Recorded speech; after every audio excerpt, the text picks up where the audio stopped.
கர்த்தரும் இரட்சகருமாகிய இயேசு கிறிஸ்துவின் நாமத்தினாலே யாவருக்கும் வாழ்த்தலை தெரிவித்துக் கொள்கிறேன். ஆபிரகாம் லிங்கன் அவர்கள் சிறு வயதா இருக்கும்போது அவருடைய வீடு காடுகளுக்கு அருகில் உள்ள ஒரு இடத்திலே இருந்தது.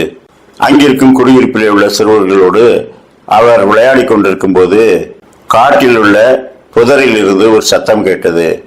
யாரோ முணங்குவது போன்ற சத்தம். உடனே இவர் அந்த புதருக்கு அருகிலே செல்ல போனார்.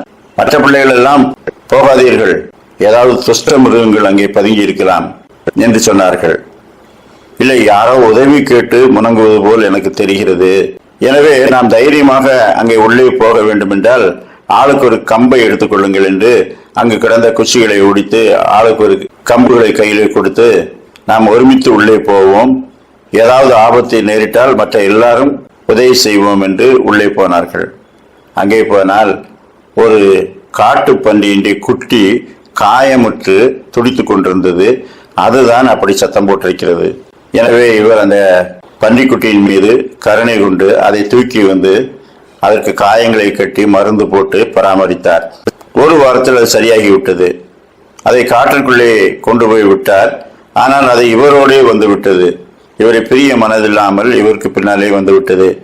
எனவே தன்னுடைய தோட்டத்தின் பின்புறத்திலே அதற்கு ஒரு சின்ன குடில் அமைத்து அதிலே தங்கிக் கொள்ளும்படிக்கு அதை திறந்து விட்டார். அது 3 மாதங்கள் வரை இவர்களுடையே இருந்தது.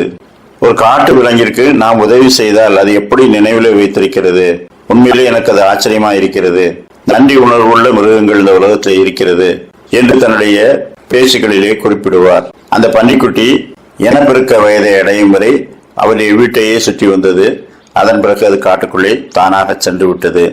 இப்படி மிருகங்களிடத்திலும் கருணையை காட்டுகிற அந்த ஆபிரகாம் லிங்கன் தான் பிற்காலத்திலே கருப்பின மக்களின் அடிமைத்தனத்திலிருந்து அவர்களை விடுவிக்கும் சட்டத்தை இயற்றி அதை செயலாக்கத்துக்கு கொண்டு வந்தார். அநேக எதிர்ப்புகள் இருந்தது. கற்பர்கள் இல்லாவிட்டால் நம்மாலே வேலை செய்ய முடியாது, அவர்கள் வேலை செய்ய பிறந்தவர்கள், அடிமைகள் என்பது அவர்களுடைய தலையில் எழுதப்பட்டது. வேண்டுமானால் சில வசதிகளை ஏற்படுத்தும் சட்டங்களை ஏற்படுத்துங்கள், ஆனால் அடிமைத்தனத்தை நீக்கும் சட்டத்தை ஏற்றாதீர்கள், தேசத்தின் பொருளாதாரம் பாதிக்கப்படும் என்றெல்லாம் சொன்னார்கள். இல்லை, மனிதனுக்கு மனிதன் கருணையும் இரக்கம் உள்ளவனாய் இருக்கும்படிக்கு கர்த்தர் படைத்திருக்கிறார். அதை நாம் இவ்வளவு நாளும் செய்யாவிட்டாலும் பரவாயில்லை. இப்பொழுது அவர்களுக்கும் கல்வி அறிவு, சுகாதாரமான பழக்க வழக்கங்கள் எல்லாம் வந்து கொண்டிருக்கின்றன. எனவே அவர்களுக்கு நம்மை போல சம உரிமை வழங்க வேண்டும் என்று தைரியமாக அந்த சட்டத்தை ஏற்றினார். அந்த சட்டம் அநேகருடைய வாழ்க்கையிலே ஒளியை கொண்டு வந்தது.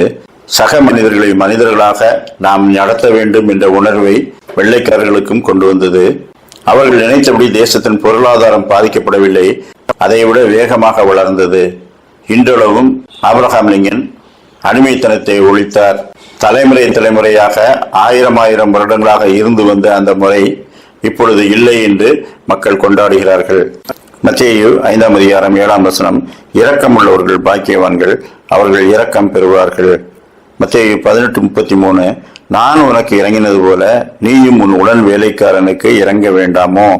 நாம் கர்த்தரிடத்திலே நாம் இரக்கத்தை பெற்றுக் கொண்டிருக்கிறோம்.